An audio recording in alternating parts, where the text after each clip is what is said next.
بسم اللہ الرحمن الرحیم۔ عزیز طلبہ و طالبات، السلام علیکم۔ آن لائن لیکچر سے میں ہوں محمد احسان الحق۔ عزیز طلبہ، آج کا ہمارا لیکچر حصہ نظم پہ ہے اور ہمارا عنوان ہے خطاب با جوانان اسلام۔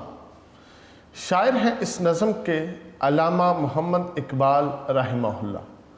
عزیز طلبہ، ہم 3 لیکچر اس سے پہلے اس نظم پہ کر چکے ہیں۔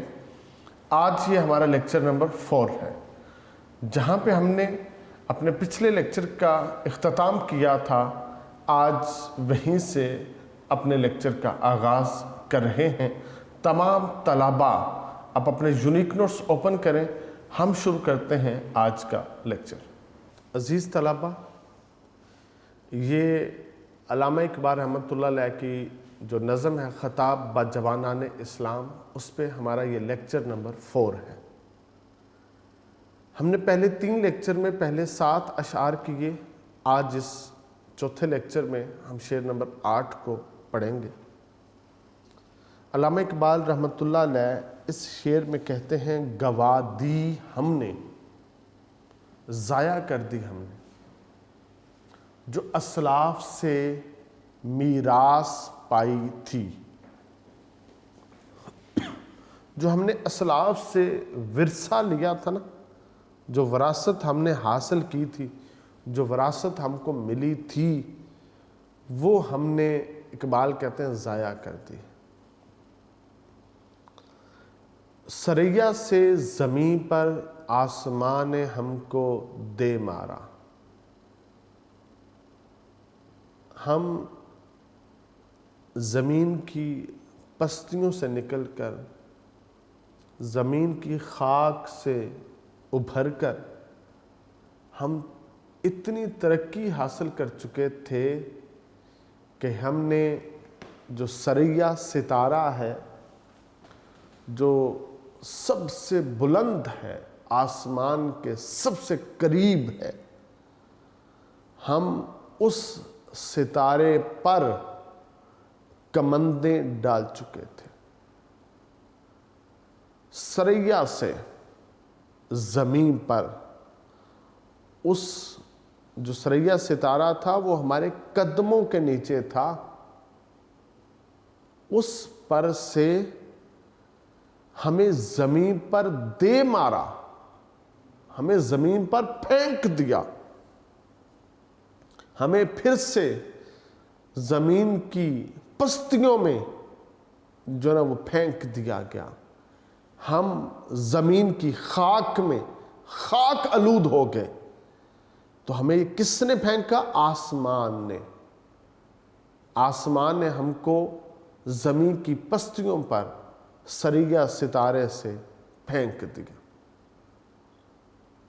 اور ہم اتنی بلندی پہ پہنچ کے پھر اس زوال کا جو شکار ہوئے، اس کی وجہ کیا ہے، اس کی ریزن کیا ہے؟ اس کی بنیادی وجہ اقبال کہتے ہیں کہ ہم نے جو اسلاف سے میراث پائی تھی وہ گوا دی، وہ ضائع کر دی۔ ہماری باتوں میں وہ میراث ختم ہو چکی تھی، ہمارے کردار میں وہ میراث ختم ہو چکی تھی، جس کی وجہ سے ہم اس منزل پہ سسٹین نہیں ہو سکے، ہمیں نیچے گرا دیا گیا۔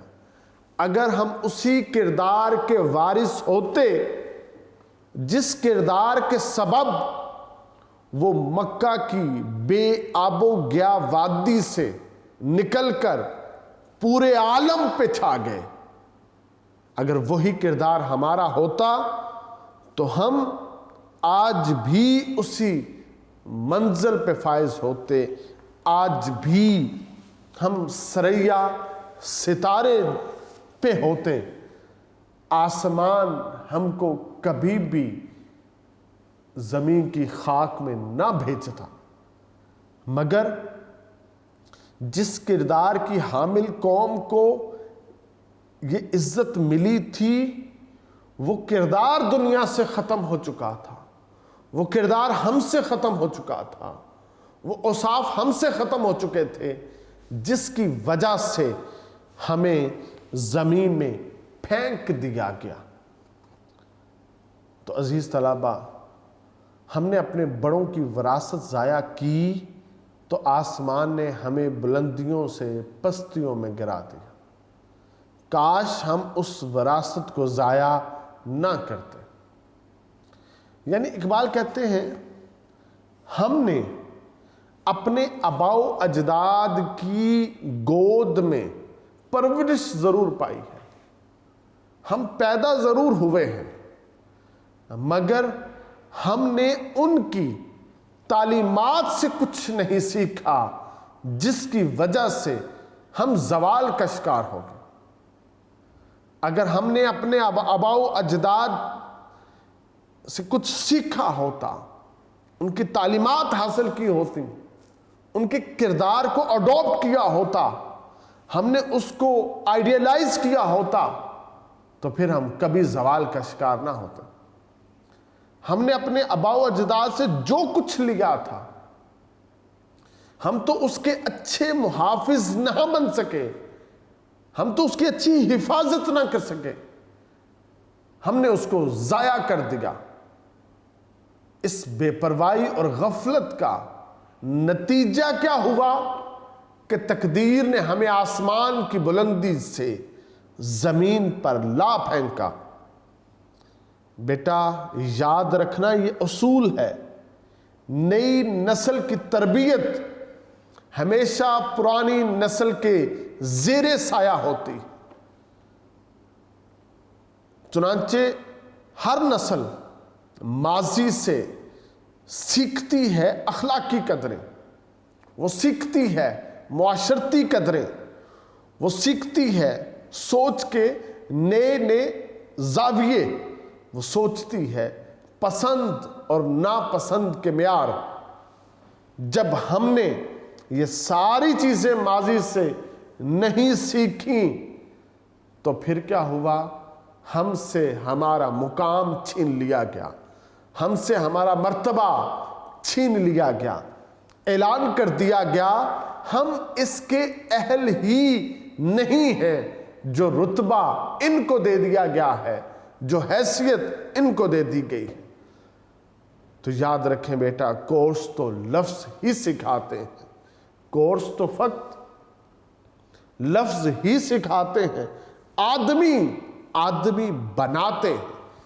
کاش ہم اپنے بڑوں کی بارگاہ میں باادب دوزانو ہو کے بیٹھے، ہم ان کی باتیں سنیں، ان کی تعلیمات کو اپنے دل و دماغ میں جگہ دیں۔ اس سے کیا ہوگا؟ ہماری اخلاقی قدریں، معاشرتی روابط، ہمارے سوچ کے سانچے، ہماری پسند ناپسند کے معیار پختہ ہو جائیں گے۔ پھر کوئی ہم پر اپنی چیزیں وہ نافذ نہیں کر سکے گا۔ آج المیہ یہ ہے، جو کیمبرج یا دوسرے کسی اسکول آف تھاٹ میں پڑھتا ہے وہ اسی کا ہو جاتا ہے۔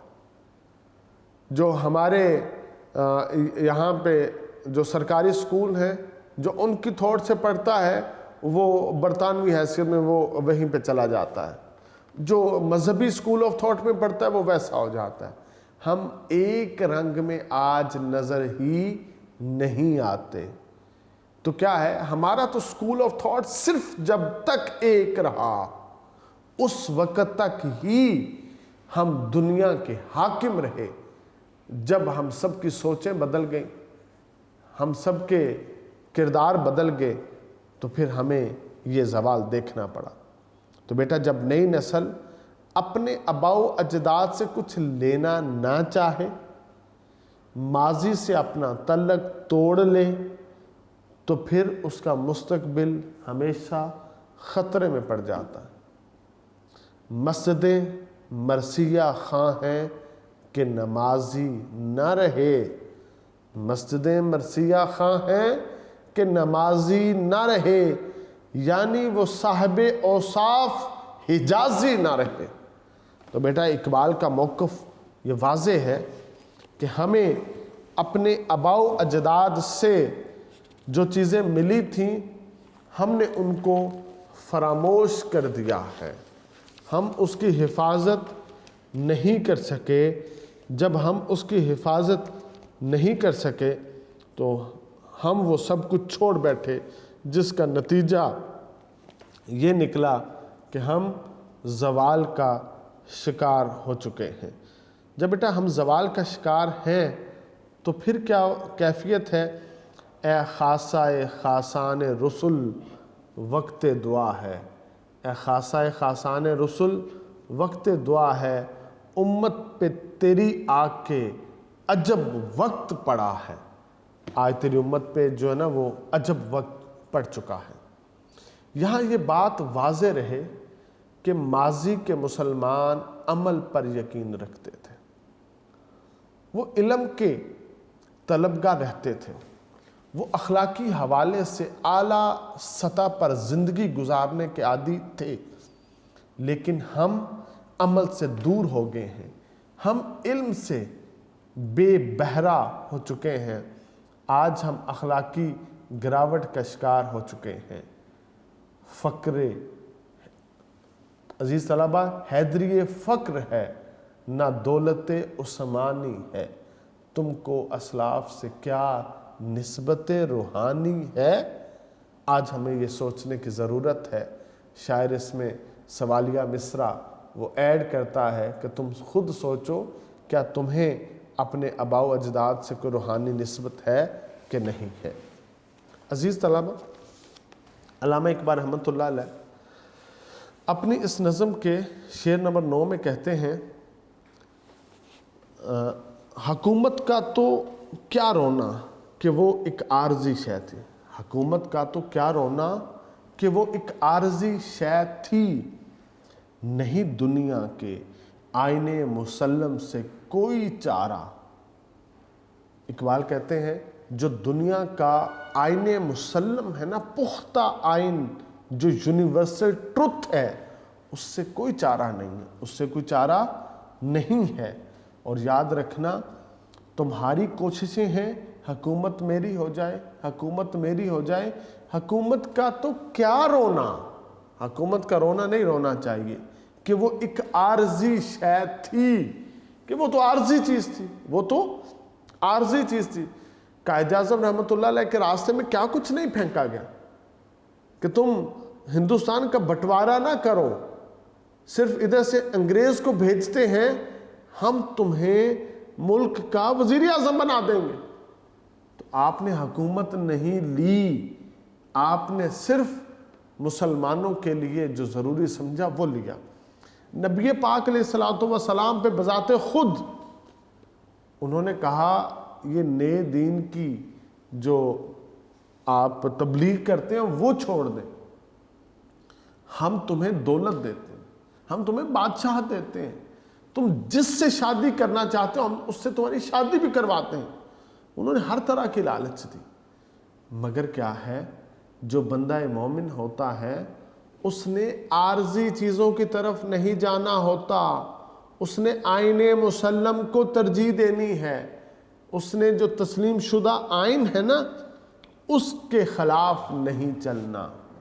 تو اقبال کہتا ہے مجھے حکومت کے چھن جانے کا کوئی دکھ نہیں، کیونکہ وہ عارضی اور ناپائیدار چیز تھی، اور دنیا کے تسلیم شدہ اصول کے علاوہ کوئی چارہ نہیں ہے۔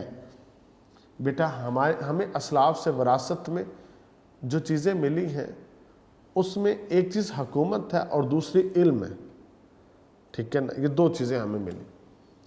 تاریخ کے مطالعے سے پتہ چلتا ہے کہ مسلمانوں نے دنیا پر صدیوں حکومت کی، لیکن پھر ایک وقت ایسا بھی آیا جب مسلمان اقتدار سے محروم ہو گئے۔ بہادر شاہ ظفر سے ہندوستان کی حکومت اقتدار چھن گیا۔ دراصل حکومت اور اقتدار حاصل کرنے اور اسے برقرار رکھنے کے طے شدہ اصول ہوتے ہیں۔ زندگی کا نظام کچھ اصولوں کے تابع ہوتا ہے، زندگی کے ہر شعبے میں بغیر وجہ کے، بغیر کسی سبب کے کوئی تبدیلی نہیں آیا کرتی۔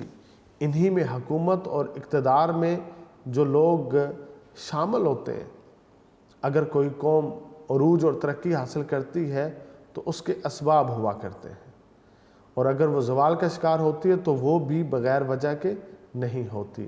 علامہ اقبال رحمۃ اللہ علیہ نے عروج و زوال کو اس طرح بیان کیا ہے: میں تجھ کو بتاتا ہوں تقدیر امم کیا ہے، میں تجھ کو بتاتا ہوں تقدیر امم کے امتوں کی تقدیر کیا ہے، میں تجھ کو بتاتا ہوں۔ شمشیر و سنا اول، جو شمشیر ہے نا تیر، اور جو تلوار ہے، جو شمشیر تلوار سنا تیر، جو تیر اور تلوار ہے یہ اول ہیں، یہ پہلے ہونے چاہیے۔ طاؤس و رباب آخر، جو یہ جو عیاشی کی چیزیں ہیں نا، ناچ اور گانا، یہ آخر میں، یہ بعد میں ہونا چاہیے۔ جن قوموں نے شمشیر و سنا پر طاؤس و رباب کو ترجیح دی وہ دنیا سے ختم ہو گئی، مٹ گئیں، اور جنہوں نے طاؤس و رباب کو اپنے پاؤں کی نوک پہ رکھا، شمشیر و سنا کو اپنی جو نا زندگیوں میں اولیت جو نا وہ دی، تو وہ کامیاب رہیں۔ علامہ اقبال کا موقف یہ ہے کہ اگر مسلمانوں سے اقتدار چھن گیا ہے تو اس پر رونے دھونے کی کوئی ضرورت نہیں ہے، کیونکہ دنیا کے اصولوں سے فرار ممکن نہیں ہے۔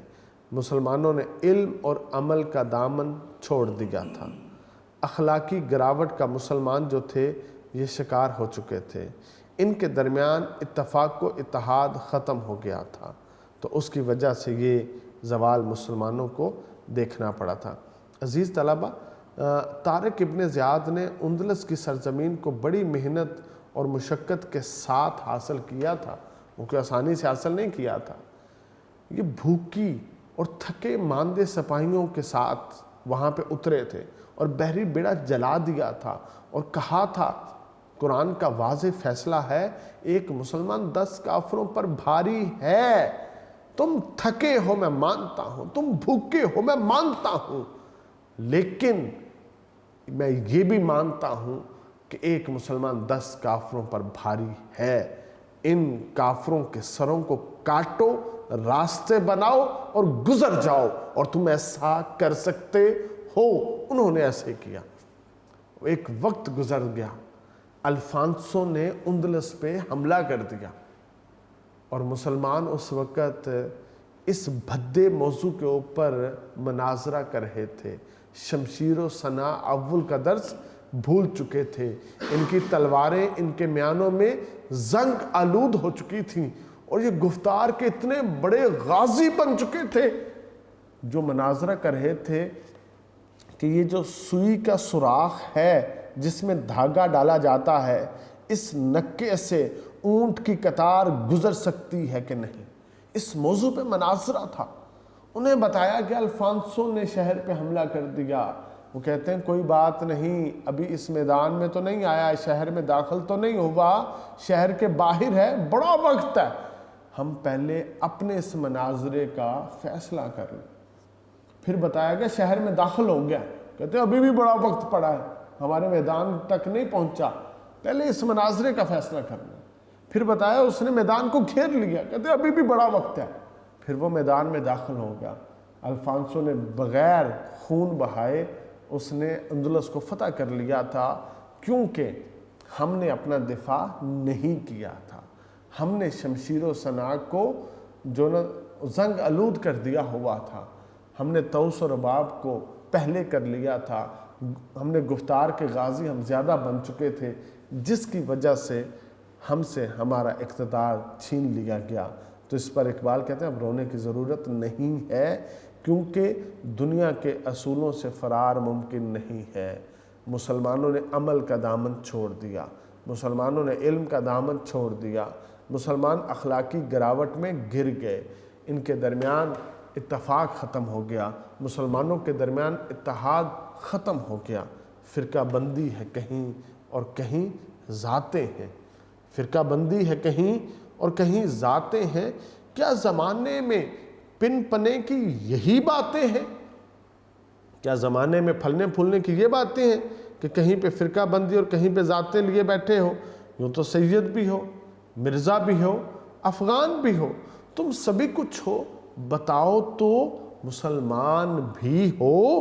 تو اقبال یہ اس کو امت سے سوال کرتے انہوں نے بتاتے ہیں، تو بیٹا حکم خداوندی ہے، لیس للانسان الا ما سعی، انسان کے لیے کچھ نہیں ہے سوائے اس کے جس کی وہ کوشش کرتا ہے۔ جب مسلمانوں نے اقتدار برقرار رکھنے کے لیے ضروری اقدامات کرنے چھوڑ دیے تو اب اس کا ایک نتیجہ لازمی نکلنا تھا جو ہم دیکھ رہے ہیں کہ مسلمان آج زوال کا شکار ہو چکے ہیں۔ عزیز طلبہ، علامہ اقبال رحمۃ اللہ علیہ اپنی اس نظم خطاب و جوانان اسلام کے شعر نمبر 10 میں آپ کہتے ہیں، مگر وہ علم کے موتی کتابیں اپنے آبا کی، مگر وہ علم کے موتی کتابیں اپنے آبا کی، جو دیکھیں ان کو یورپ میں تو دل ہوتا ہے سی پارا۔ یہ بڑی خوبصورت علامہ اقبال نے یہاں پر تلمیحات کا بھی استعمال کیا ہے۔ آپ کہتے ہیں مگر وہ، اسم اشارہ یہ بعید ہے، دور کی چیز کی طرف اشارہ کر رہا ہے، کہتے ہیں مگر وہ علم کے موتی، وہ علم کے موتی کتابیں اپنے آبا کی، ہمارے آباء و اجداد کی کتابیں، ہمارے اسلاف کی کتابیں، جو دیکھیں ان کو یورپ میں جب وہ علم کے موتی یورپ میں دیکھتا ہوں، وہ اپنے آباء و اجداد کی کتابیں یورپ میں دیکھتا ہوں تو دل ہوتا ہے سی پارا، تو اس وقت میرا دل ریزہ ریزہ ہو جاتا ہے، ٹکڑے ٹکڑے ہو جاتا ہے۔ سی پارا جو نا پارا پارا ہو جانا، ریزہ ریزہ ہو جانا، ٹکڑے ٹکڑے ہو جانا، 30 ٹکڑوں میں تقسیم ہو جانا۔ بیٹا علامہ اقبال کہتے ہیں کہ جب میں نے یورپ کا سفر کیا اور میں ان کی لائبریریوں میں گیا تو ان کی لائبریریوں میں نے جو کتابیں دیکھیں وہ ساری کتابیں مسلمان رائٹرز کی تھیں، ہمارے اسلاف کی تھیں، ہمارے آباء و اجداد کی تھیں۔ جب میں نے وہ مسلمانوں کے وہ خزانے علم کے، وہ موتی علم کے دیکھے تو اس وقت میرا دل رنجیدہ ہوا، ٹکڑے ٹکڑے ہوا، ریزہ ریزہ ہوا کہ ہم کیسے اپنے اسلاف کے وارث ہیں کہ ہم ان کے ورثے کا تحفظ بھی نہ کر سکے، ہم اس کی حفاظت بھی نہ کر سکے۔ تو عزیز طلبہ، ہوا یہ جب الفانسو نے اندلس پہ حملہ کیا اور اس نے اندلس کو فتح کر لیا، مسلمان ان کے اسکول، کالجز، یونیورسٹیز تو علم کے گہوارے تھے ہی، ایک بہت بڑے ریسرچ سینٹرز ہر گھر میں موجود تھے، ہر شخص علم کا دلداتا تھا، کوئی فزکس کے اوپر ورکنگ کر رہا تھا، کوئی کیمسٹری پہ، کوئی طب پہ، کوئی ریاضی پہ، کوئی آرٹس پہ، کوئی کسی چیز پہ۔ الفانسو اپنے ساتھ پڑھے لکھے لوگ یورپ سے لایا تھا، کہتے ہیں جو علم ان کو سمجھ آیا، جو علم ان کو سمجھ آیا اس کو وہ اپنے ساتھ یورپ لے گئے، اور تاریخ بتاتی ہے جو علم ان کو سمجھ نہیں آیا تھا وہ سب علم انہوں نے ایک بڑے میدان میں اکٹھا کر کے جلا دیا تھا، اور وہ اتنا خزانہ علم کا جلایا تھا کہ ہفتوں اس کے شعلے آسمان سے باتیں کرتے رہے تھے، اتنا بڑا مسلمانوں کا نقصان ہوا۔ اور پھر جب یہ شام کا علاقہ فتح ہوا، یہ مصر کا یہ سارا علاقہ فتح ہوتا ہے، اس وقت بھی وہ یورپ سے اپنے ساتھ پڑھے لکھے لوگ لے کر آئے. جو علم ان کو سمجھ آیا وہ یورپ ساتھ لے گئے. جو علم ان کو سمجھ نہیں آیا انہوں نے اس کو دریائے نیل میں بہا دیا تھا. تاریخ میں بیٹا آتا ہے دریائے نیل کی سطح پہ اوراق صفحات بہتے رہے تھے.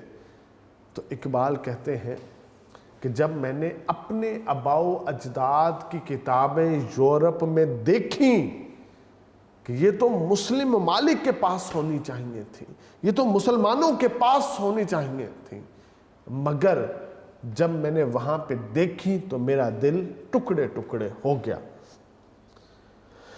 مگر جب میں اپنے آباؤ اجداد کی کتابوں کو جو علم کا خزانہ ہے مسلم ممالک کے بجائے یورپ کی لائبریریوں میں دیکھتا ہوں تو میرا دل ٹکڑے ٹکڑے ہو جاتا ہے.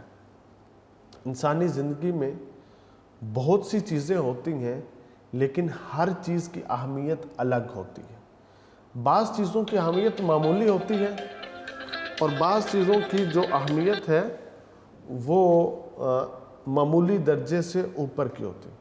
جو چھن جائے تو کوئی فرق نہیں پڑتا, لیکن اگر کوئی بہت زیادہ قیمتی چیز ہو اور وہ چھن جائے تو انسان کو ایسا لگتا ہے کہ اس کے پاس اب کچھ بھی باقی نہیں رہا. وہ گم ہوا تو مضامین ہو گئے بے ربط, وہ گم ہوا تو مضامین ہو گئے بے ربط. وہی تو تھا جو میرا مرکزی حوالہ تھا. عزیز طلبہ, حکومت اور اقتدار تو آنے جانے والی چیز تھی, اس کے جانے کا کوئی دکھ نہیں, لیکن اپنے آباؤ اجداد کی تصانیف, ان کے علمی کارنامے ہم یورپ میں دیکھتے ہیں تو بڑا دکھ ہوتا ہے کہ ہم علمی روایات کو برقرار نہیں رکھ سکے, اپنے علوم کی حفاظت نہیں کر سکے. حالانکہ اسلام واحد مذہب ہے جس نے علم کے حصول کو دینی فریضہ قرار دیا ہے. ارشاد نبی صلی اللہ علیہ وسلم ہے, علم حاصل کرنا ہر مسلمان مرد اور عورت پر فرض ہے. طالب العلم فریضۃ علی کل مسلم و مسلمۃ. اللہ تعالیٰ کے نزدیک فضیلت کا معیار علم ہے. نبی پاک علیہ الصلوۃ والسلام کو اس دنیا میں بھیجنے کا سبب بھی علم کی ترسیل تھا.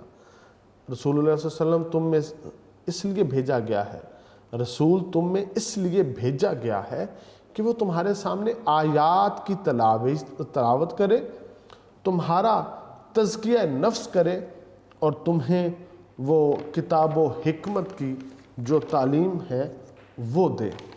عزیز طلبہ, اللہ رب العزت نے نبی پاک علیہ الصلوۃ والسلام کو جو وہ بنا کے بھیجا تھا کہ آپ معلم کائنات ہیں. آپ کو اللہ رب العزت نے کون سا مقام دے کے بھیجا تھا کہ آپ کیا ہیں؟ آپ معلم کائنات ہیں. آپ نے جو کام کیے وہ کیا تھے؟ آپ نے اللہ پاک کی آیات تلاوت کی, آپ نے ہمارا تزکیہ نفس کیا, آپ نے ہمیں کتاب و حکمت کی تعلیم دی. قرآن مجید میں متعدد مقامات پر علم کی فضیلت کو بیان کیا گیا ہے. جب اتنی تاکید موجود ہو اور مسلمان علم سے دور ہو جائیں تو علم کی روایات کو آگے تو کیا بڑھانا, اس کی حفاظت کرنا بھی یہ کیا ہو جاتا ہے, یہ مشکل ہو جاتا ہے. تو عزیز طلبہ, جب ہم لوگ علم سے دور ہو گئے اور خصوصاً قرآن مجید میں 600 سے زائد مقامات پر علم کی فضیلت ہمیں جو ہے وہ دی گئی, جب اتنی زیادہ فضیلت ہو اور ہمارے آباؤ اجداد جو ہیں, ہمارے جو اسلاف ہیں, وہ ان تمام چیزوں کے ساتھ کیا تھے, وہ اس کے معترف بھی تھے, انہوں نے اس کے اوپر محنت بھی کی تھی, اس کے اوپر انہوں نے کوشش بھی کی تھی. اور آج کیا ہے, ہم نے کیا کیا, ان تمام چیزوں کو بھلا دیا ہے. ہمیں تو علم کی یہ جو وراثت ہے یہ آباؤ اجداد سے ورثے میں ملی تھی.